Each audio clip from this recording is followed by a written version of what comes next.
we keep getting these warnings now that home ownership could become an impossible dream for many in this country. Prices continue to skyrocket in most of our capitals. An average of 20% have risen over the past year. Sydney is now the third least affordable market in the world, behind Hong Kong and Vancouver. Melbourne is sixth. Even Adelaide and Brisbane make an appearance in the top 20 list of unaffordable markets. Jason Falinski is the Liberal member for the Sydney seat of Mackellar. He's been looking into the issue of housing affordability in a parliamentary inquiry. He joins me now live from Parliament House. Good to talk to you again, Jason. We ran out of time last week to talk about this issue. And you pointed out what I think is the obvious fact for anyone who looks at this area, and that is that local government rules and state government rules are critical here. State governments put on stamp duty and they constrict the supply of land. Local governments stop people dividing up their land and approving developments. If you do those things, of course, you're going to push prices down, right? Well, yeah, they go right up, Chris. So what we've seen over and over again during this inquiry, and we had five of Australia's largest builders give evidence to the committee on Friday. And what they basically, as one of them said, it would be easier to get a nuclear power station approved in New South Wales than a residential housing development. That's how bad it's got. I mean, and the impact is it's just economics 101. If you don't have supply and demand continues to rise, then there's only one place for prices to go, and that's up. Yeah, now there are local government elections coming up this weekend in New South Wales. You see all the normal campaigning. It's the same in the other cities, of course.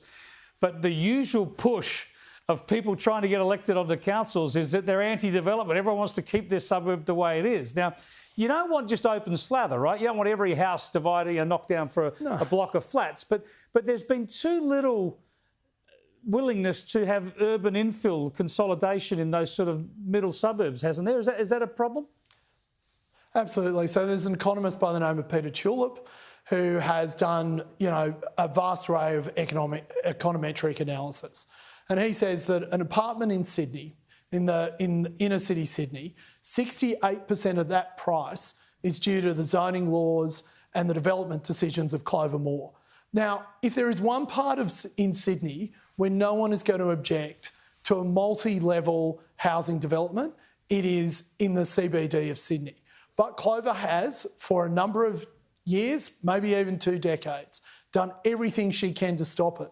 So when you look at housing development in Sydney, it's all been in the middle ring, not in the inner ring, which is close to jobs, close to infrastructure, and close to where people want to live. And that is a fundamental problem that we face not just in Sydney, but right across the country. Yeah, because that impacts then on the next level out and the houses that other people move to afterwards. I mean, Sydney, what would be, how terrible, people living in apartments in the city. I mean, that's exactly what should be happening. Now, the other angle on this I wanted to get your thoughts on is because it plays into decentralisation as well. One of the problems in Australia, we are very centralised. So you've got a sort of half the population trying to get into either Melbourne, Sydney or southeast Queensland. There's cheaper housing available in the regions. To what extent do we just let the market dictate this? People can't buy a house in Sydney or Melbourne, so they can move to the regional cities or to a country town. Or should government somehow facilitate that? So, Chris, if ever there was an example of how the high priests of housing policy are opposed to young Australians owning their own home, what you have just mentioned is exactly it. So during COVID, hundreds, if not thousands of Australians wanted to move to regional and rural areas. They can't because the housing crisis there now is so acute. You can't find rental accommodation.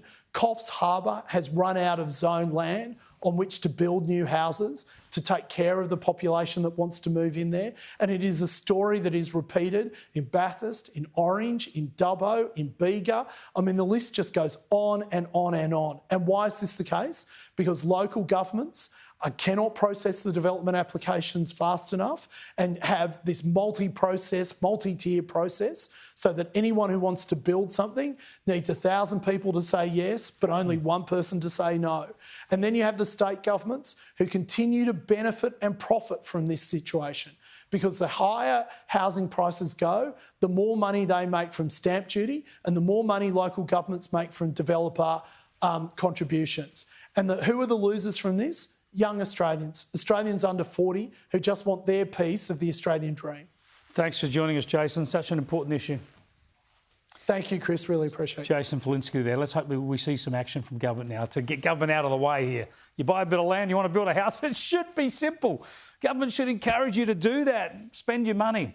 But there are too many hurdles from state and especially local governments.